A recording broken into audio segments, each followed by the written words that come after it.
Is Portugal becoming the preferred choice for the North American exodus? Today, we're going to be talking about a location that seems to be in the news and on our clients' minds quite a bit, Portugal. Now, just how can you obtain Portuguese residence and subsequently citizenship? Well, today we're going to be talking about 3 ways to obtain residence and then get to citizenship. I'm Jelena, and I'm a strategy manager here at Nomad Capitalist, and we are a go-to company for all your citizenship, second residence, and tax reduction needs. We help 7- and 8-figure entrepreneurs go where they're treated best. So why is Portugal hot right now? Weather-wise, Portugal is nearly always hot. Thanks to a southerly position, it's a European version of California when it comes to climate. This explains its popularity with many entrepreneurs, business people, and nomads whose concept of work extends to topping up their tents. However, with rising energy costs in Northern Europe, many high net worth individuals are looking to make Portugal more of a permanent base. Now, bear in mind, however, that the north of the country can see snowfall in winter months, so it's not the ideal California weather. As Europe's oldest nation state, it was a no-brainer for then European Economic Community to accept the Portuguese request to join in about 1977. The Council of Ministers unanimously voted for Portugal a year later, and since it has remained at the forefront of European politics, establishing itself as a key member of the European Union. So, if an EU passport is your ultimate objective, Portugal makes for the perfect launchpad. Now, when thinking about relocating to Portugal, you probably heard that many people are moving there. It is generally a hot place to be. People are attracted by a laid-back Iberian lifestyle that puts the emphasis on working to live over living to work. And tax breaks that are available don't only benefit the cool kids of the cryptocurrency community, but also 7- and 8-figure entrepreneurs and investors in general. On the side note, the National Health Service is well established and offers a free service to Portuguese residents and citizens. There's no need to see if your medical insurance covers you for any health emergency, as Portugal will. In addition, it is one of the most attractive European countries if you're aiming for citizenship, as it will give you that option way sooner than any other European country. Portuguese citizenship is definitely a gateway to the heart of the European Union. You will be able to live and work in Portugal, plus move freely in the Schengen area. Welcome to the world of the borderless travel. If you're looking into investing in the country, whether as a golden visa option or in general, you will receive a great ROI on any investments you make in Portugal. So you can say you will receive a minimum interest payment of about 4% per year. In addition to that, if you're aiming for residence, your younger family members will be able to take the advantage of the opportunity to live, study, and work in Europe. In addition, the continent is home to some of the world's leading universities, so you are giving them an outstanding education. The state system is free, but there are a number of international schools if you want them to continue with an educational system that is more familiar to you and aligns more with your home country. If you're interested in Portugal and believe that this is a country where you will be treated best, here are some of the best options for obtaining residence and going towards citizenship. The first option is the Portuguese Golden Visa that is definitely a gem amongst the European Golden Visas, and it is the world's most popular residence by investment program. There is more demand for this residency by investment scheme than any other. EU citizenship is possible after 5 years. However, the process itself and the approval lasts a bit longer, so it will generally take about 6 to 7 years maximum. When it comes to what you need to do to obtain a Golden Visa, you generally do need to invest in the country, and surprisingly, the minimum investment for the Golden Visa is about 200,000 euros. However, although they call it an investment, generally it is a donation.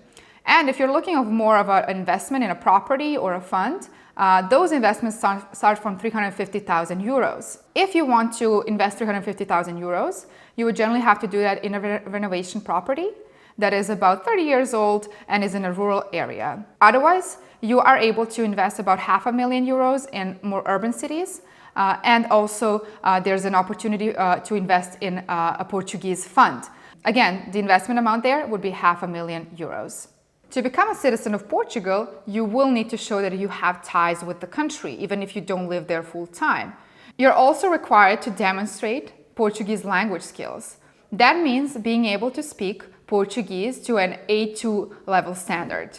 Now, the best part about the Golden Visa is that you generally do not have to live there full time to maintain the residence or obtain citizenship. Now, the second option is a D7 visa, which is a long-term passive income residency visa that, unlike the Golden Visa, it doesn't impose a requirement to invest or purchase a property. You would have to, however, show that you have passive income coming to you monthly, so stable monthly passive income.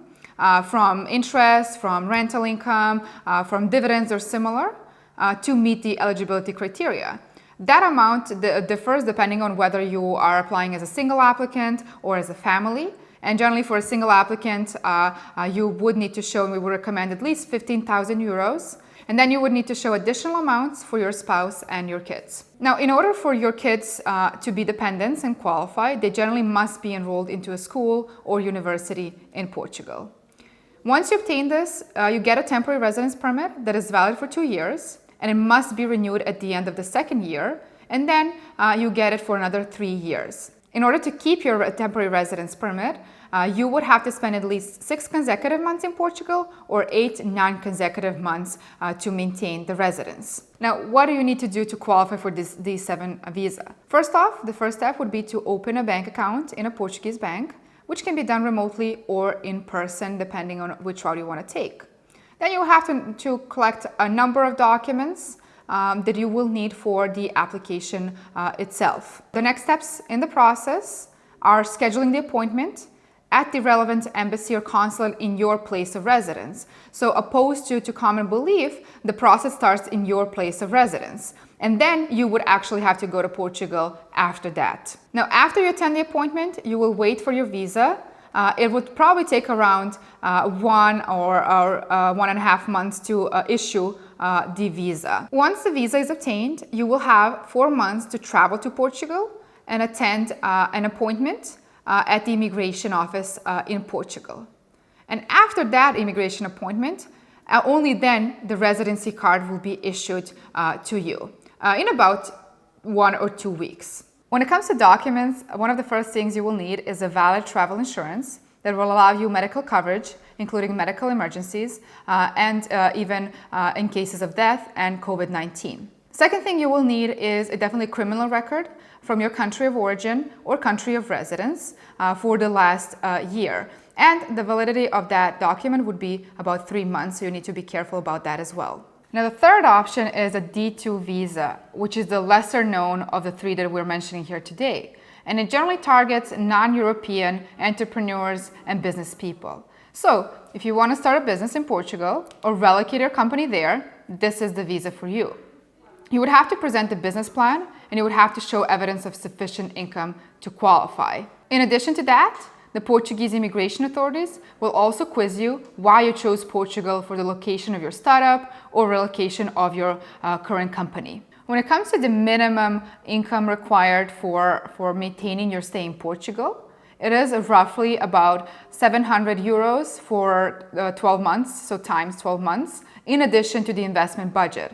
However, the minimum investment amount for the D2 visa is not generally set by the Portuguese authorities because it will always rely on your plan or what your plan for projects are in Portugal. However, the D2 visas are generally for business owners or partner shareholders, so you generally cannot apply for the D2 visa with your family. A family application is doable, but under a family reunification, which is a completely other visa category. And it is only achievable when you, as a D2 visa applicant, get your residency permit. The expected processing time for a D2 visa at the Portuguese consulate is about 60 to 90 days. It is crucial to note that even after you receive the D2 visa, you will have to remain in Portugal for 6 consecutive months or 8 non-consecutive months in order to maintain your residency permit, so similar to the D7 visa. Now, here at Nomad Capitalist, you would have at disposal our entire operations team that is well-versed in the best citizenship options for Portugal or any other country in the world. They dedicate themselves to offering a holistic planning service that is tailor-made to your specific needs.